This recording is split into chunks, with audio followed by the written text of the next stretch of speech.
कार्यक्रम रहने वाला है? आज माननीय मोदी जी का जो शक्ति वंदन कार्यक्रम है उसमें संवाद है।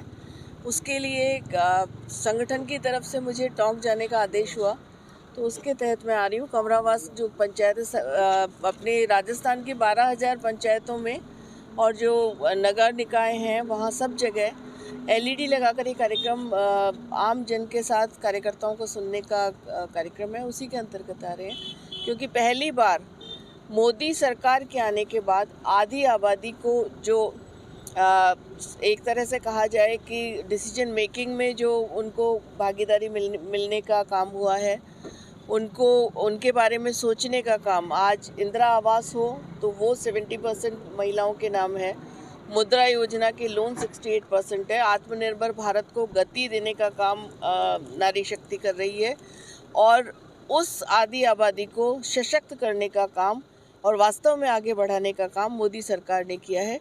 उन्हीं कार्यक्रमों के तहत आज सेल्फ हेल्प ग्रुप्स की बहुत सारी महिलाएं हैं जो स्थानीय स्तर पर उत्पाद बनाकर आत्मनिर्भर हो रही हैं और अपने परिवार को सशक्त कर रही हैं। उन सभी बहनों के साथ आज हम लोग संवाद करेंगे और मोदी जी का जो कार्यक्रम है उसको सुनेंगे। देखिए, चूँकि अब लोकसभा चुनाव क्या देख रहे हैं कि किस तरह से अब नया सिलेक्शन होना है, कई लोगों के नाम भी कटे हैं इस बार 5। देखिए, ये संगठन के स्तर पर निर्णय होता है कि कहाँ कौन किस तरह से ठीक रहेगा, और ये निर्णय करने वाला पार्लियामेंट्री बोर्ड है। इस बारे में ज़्यादा कुछ मैं नहीं बता सकती आपको। उसको जो टिकट जिन लोगों के कटे हैं, कहीं ना कहीं बगावती सुर उनके द्वारा उठ रहे हैं, उसको लेकर डैमेज कंट्रोल किस तरीके से किया जाएगा? देखिए, भारतीय जनता पार्टी संगठन आधारित, कार्यकर्ता आधारित पार्टी है। हम एक विचार के साथ जुड़े हुए हैं और हमारे यहाँ संगठन सर्वोपरि और राष्ट्र प्रथम के अनुसार काम करते हैं।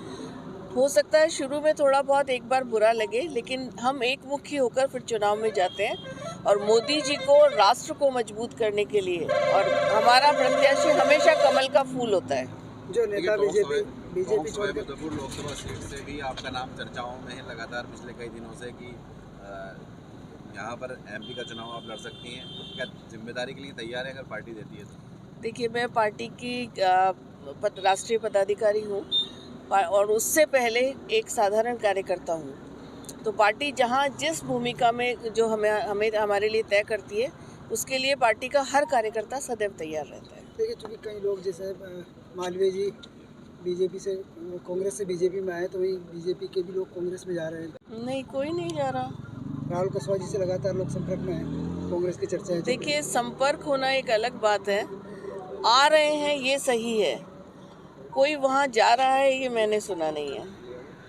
अब चूँकि टोंक सवाई माधोपुर से सचिन पायलट का नाम भी चर्चा में चल रहा है कांग्रेस से जी। बीजेपी को लेकर क्या देख रहे हैं कि बीजेपी किस तरह की? मैंने बताया ना आपको, ये पार्लियामेंट्री बोर्ड तय करता है कि कहाँ किसको किस स्ट्रेटेजी के तहत चुनाव लड़ाना है। तो सामने वाली पार्टी भी अपनी तरफ से उम्मीदवारों का चयन करती है और हमारी पार्टी अपने हिसाब से करती है। आपका खासा लगाव रहा है इस लोकसभा सीट से, तो क्या अगर इस बार पार्टी जिम्मेदारी देगी तो फिर अलका जी तैयार हैं? भारतीय जनता पार्टी तैयार है ये कमल का फूल यहाँ खिलाने के लिए। उनका एक बयान सामने आया कि मैं संपूर्ण भारत नहीं मानता, भारत अलग अलग एक महाद्वीप है भारत में, ये कहा है। देखिए, ये विघटनकारी राजनीतिक तत्व हैं जो इस तरह की बातें फैलाकर जो हमारा आज देश जो जितना आगे बढ़ रहा है उसको पीछे ले जाने का काम करते हैं, और ये उनकी तुच्छ राजनीतिक सोच का परिणाम है।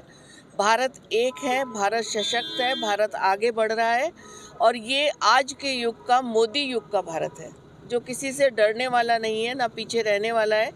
साथ ये महाद्वीपों का देश नहीं है, ये अनेकों संस्कृति का, सांस्कृतिक एकता का देश है। देखिए, सरकारी स्कूलों को लेकर मुख्यमंत्री की बात करें या शिक्षा मंत्री की बात करें, बड़े गंभीर हैं। खासकर हिजाब की बात करें, धर्म परिवर्तन के मामले लगातार सामने आए।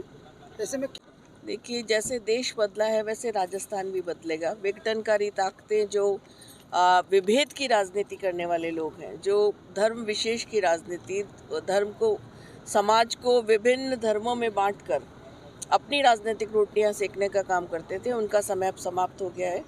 अब सर्व समाज को साथ लेकर चलने वाले लोग यहाँ पर हैं। जिनकी एक मुखी सोच है कि राजस्थान को आगे किस तरह से ले जाया जा सके, राजस्थान की जो गंगा जमुनी संस्कृति है वो एकजुट होकर किस तरह से रह सके। उत्तराखंड में यूसीसी लागू कर दिया गया है और पहला राज्य बन गया है उत्तराखंड देश में, क्या देखते हैं किस तरीके से इसको? देखिए, यूसीसी लागू करना उत्तराखंड में हो चुका है, स्वागत योग्य कदम है और हमारी देश की एकता और अखंडता के लिए मुझे लगता है इसकी आवश्यकता है। देखिए, चूँकि जब कांग्रेस की सरकार थी तब कई बार चर्चाएं थी, जैसे मालपुरा में प्रदर्शन हुए पलायन को लेकर, जयपुर जैसे शहर से लोग पलायन कर गए। अब उसको लेकर बीजेपी की सरकार क्या प्लानिंग कर रही है, किस तरह से उनको वापस घर लाया जाए? देखिए, अभी तो सरकार आए हुए बहुत कम समय हुआ है, लेकिन आप देख रहे हैं परिवर्तन दिख रहा है। सत्ता की सोच में परिवर्तन है, आम जनता की सोच में परिवर्तन है और ये परिवर्तन जो डबल इंजन की सरकार है निश्चित रूप से एक रूप होकर इन सारे विषयों पर किस तरह से जो परेशान हुए थे उस समय लोग, उनको संभाला जाए, संवारा जाए, इस पूरी चीज़ की चिंता ये सरकार कर रही है। और अब विभाजनकारी नहीं, विभेदकारी नहीं, सबको साथ लेकर चलने वाली सरकार है।